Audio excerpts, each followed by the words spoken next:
Halo, apa kabar semua? Kembali lagi bersama kami di Takenoko Clinic Channel dengan saya, Dr. Chongjen. Dan hari ini ada dokter. Saya Dr. Helen Sofiana dari Klinik Takenoko Sudirman. Baik, hari ini kita akan bincang-bincang kesehatan lagi ya dok. Ya, kemarin kita sama dokter Sofi sudah bincang tentang TBC. Nah, hari ini kita akan bicara tentang penyakit yang lain ya dok ya, mengenai sakit kepala. Ya, sakit kepala ini sering sekali terjadi di dalam kehidupan kita sehari-hari. Ya, bentar-bentar bisa sakit kepala, apalagi kalau kantong lagi bolong, ya kan? Hari ini kita mau tahu apa aja sih penyebab sakit kepala dan bagaimana kita perlu menanganinya dan kapan kita harus merasa waspada terhadap sakit kepala kita. Baik, kalau gitu kita mulai saja. Yang pertama, apa saja sih yang menyebabkan sakit kepala ataupun klasifikasi apa saja sakit kepala itu dok? Pada dasarnya sakit kepala itu kita klasifikasikan menjadi dua bagian besar. Yang pertama adalah primer. Jadi kalau primer itu memang dari kepalanya dia gitu. Yang kedua adalah dari faktor lain, misalnya karena trauma, cancer, dan sebagainya.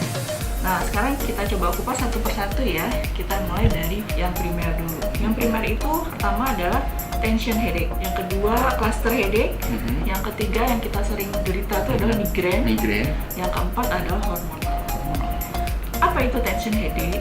Tension headache itu disebabkan karena kekakuan pada otot leher, leher dan bahu. Gitu. Itu biasanya karena muscle ya, muscle otot. Otot ya. Jadi karena otot kan menyebabkan sakit kepala. Kadang-kadang juga karena stres juga bisa tension headache. Jadi dikarenakan tension itu seperti namanya dari sakit kepalanya itu tension ya, berarti ada tekanan gitu ya. Jadi seperti ada beban gitu ya, jadi sakit kepala. Dan itu disebabkan oleh otot-otot ya dok? Karena otot-otot dan stressor. Itu biasanya semua. Jadi nggak semua hanya, ya? Nggak hanya separuh aja, tapi semua. Iya. Terus dia tidak terlalu parah gitu loh. Jadi kita dengan istirahat aja atau minum painkiller biasanya akan hilang kalau tension headache. Kedua adalah cluster headache. Cluster headache ini yang lumayan parah ya, jadi sakit banget dan dia hanya separuh sebelah. Satu sisi. Seperti migrain, tapi ini beda. Biasanya dia disertai dengan simptom yang lain. Misalnya mata merah, berair, terus hidung juga berair gitu. Dan karena sakitnya kadang-kadang orangnya gelisah banget gitu. Pokoknya sakit banget. Sakit sekali gitu ya. Dan satu sisi sakitnya itu seperti nyut-nyut gitu ya, seperti dipukul lah gitu ya. Dan tidak ada riwayat trauma. Kita mesti tahu tuh ada riwayat trauma atau enggak. Memang kadang-kadang suka ada mual, tapi tidak terlalu parah. Tidak terlalu parah ya. Itu kalau pada cluster headache. Nah, kalau yang ketiga adalah pada migrain. Migrain ini sama seperti cluster headache, cuma kategori sakitnya dia lebih rendah dibanding cluster headache. Sakit sebelah kiri atau kanan aja, separuh aja deh pokoknya, nyut-nyutan gitu. Dan khasnya biasanya dia disertai dengan aura. Apa itu aura? Aura adalah rasa pada si pasien itu, rasanya itu seperti oh ini mau sakit nih gitu, atau ada sedikit ada cahaya apa gitu, pokoknya yang menandakan oh ini serangan akan datang. Biasanya pada penderita migrain itu udah ngerti dia, oh ini bentar lagi nih migrain nih mau attack nih gitu, biasanya dia udah tahu aura. Tapi kadang-kadang ada juga sih yang kayak gitu, nggak seperti itu. Cuma kalau pada migrain itu sakit kepalanya tidak seberat cluster headache ya. Nah, kalau pada migrain ini biasanya disertai dengan mual, muntah gitu ya. Terus silau tuh dia nggak bisa, tambah berat. Tambah berat gitu ya. Silau atau jadi suara, takut cahaya gitu ya, atau suara yang terlalu keras. Itu akan memicu sakitnya tambah banyak. Jadi dari yang tadi baru 3 nih ya kita bahas ya, dari memang primary headache. Jadi ada tension, ada cluster, ada migrain. Nah, satu lagi hormonal. Hormonal itu biasa yang kita tahu ya, kalau pada wanita tuh mau menstruasi atau kadang-kadang sesudah menstruasi atau mau menopause atau udah menopause. Pada laki-laki juga ada andropause gitu. Nah, dari situ kita mesti tahu tuh kategorinya. Jadi kalau hormonal itu sesuai dengan perubahan hormon gitu ya. Kalau para perempuan mungkin akan lebih sering karena setiap bulan gitu ya kan. Nah, jadi kalau misalnya deket-deket lagi mau menstruasi gitu ya, mungkin bisa sakit kepala. Tapi belum tentu ya kan. Nggak semua orang bisa seperti itu juga sih gitu. Baik, jadi tadi ada 4 jenis ya. Yang hormonal itu berarti sakit kepalanya menyeluruh ya? Iya, menyeluruh semuanya. Oke, jadi dari 4 itu ada yang sakit, 2 jenis yang sakitnya menyeluruh. Yang pertama tension sama hormonal. Kemudian ada yang sakit yang hanya sebagian saja ya, yaitu cluster headache dan migrain ya. Nah, kalau dibandingkan 2 ini yang lebih ringan adalah migrain dibandingkan cluster. Kalau cluster itu sakitnya sakit berat sekali gitu ya. Tetapi perlu diketahui dari semua ini ya tidak ada penyebab lain gitu ya. Seperti tadi dokter mengatakan tidak ada riwayat trauma atau kecelakaan seperti itu ya, dipukul gitu ya kan, atau jatuh, itu tidak ada riwayat seperti itu. Lalu sakit kepala gitu ya. Baik, ini adalah jenis pertamanya ya.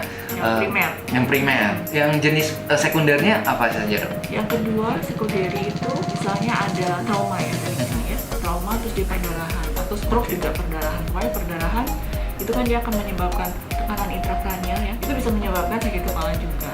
Atau ada tumor atau cancer gitu, cancer, itu ya. Bisa menyebabkan peningkatan tekanan dalam kepala juga. Nah, semua itu bisa menyebabkan sakit kepala yang lumayan.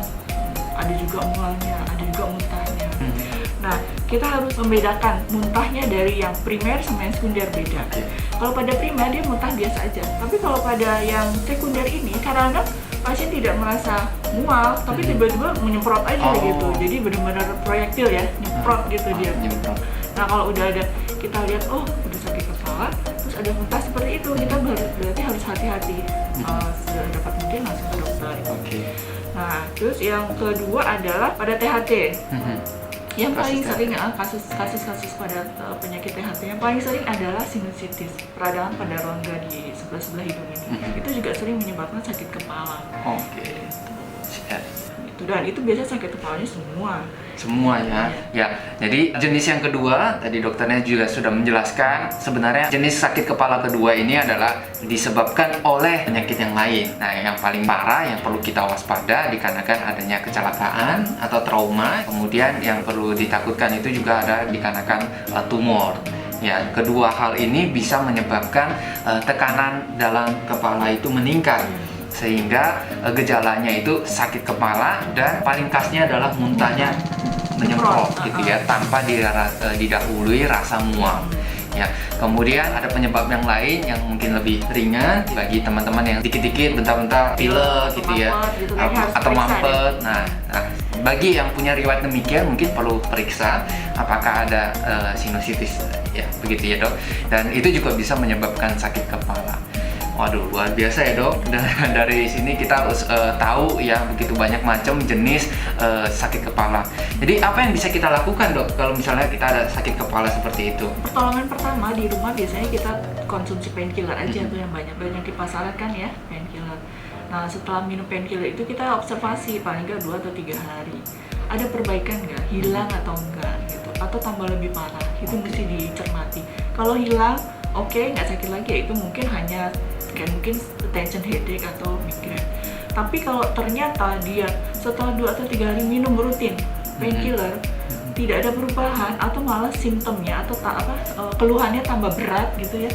Nah, itu sudah merupakan tanda bahwa dia harus segera berobat ke dokter gitu ya.